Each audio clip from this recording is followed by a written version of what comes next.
This is a tutorial on how to make a hairband scrunchie. So my template is 30 centimeters by 13 centimeters, and I'm cutting 2 of these, but you can make it as long or as wide as you like. The wider measurement impacts how it fans out from the middle, and the longer measurement impacts how gathered it is. Trace your template onto your pieces and cut them out.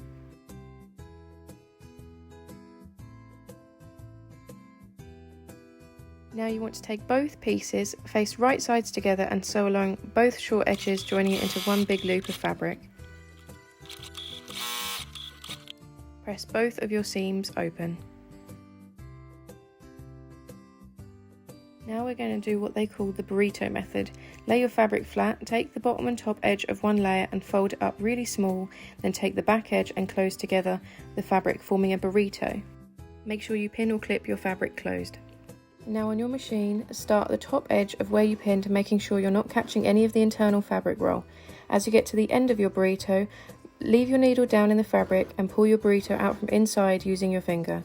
Sew along again until you come to the end, then repeat until you can see the original stitch starting line, but stop 4 centimeters before it so that you can turn it inside out.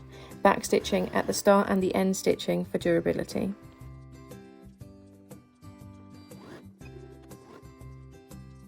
Now it's time to turn inside out. Grab a piece through the gap you left and pull until it's all right sides out.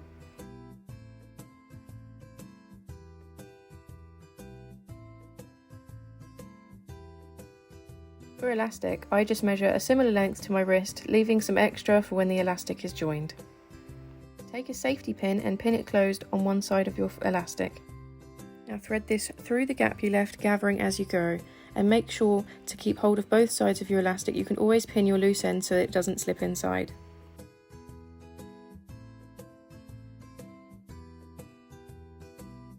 Now for joining the ends of elastic together, you can either do this by hand or use your machine with a zigzag stitch, or just tie it like I did. Poke the elastic inside, then match the edges of your gap together.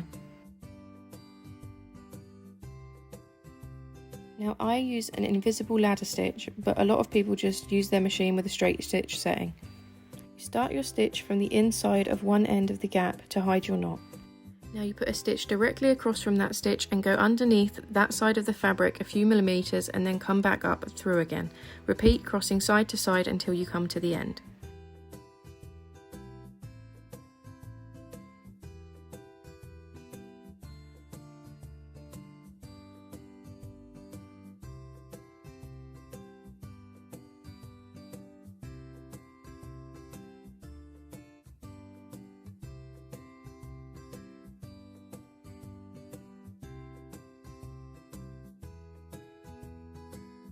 Once you've got to the end, tie a knot in your thread a few times so it won't pop through, then push your needle through the knot and into the fabric to hide it.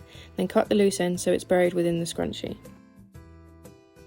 And now you've successfully made a scrunchie. Let me know if you make one and subscribe for more tutorials.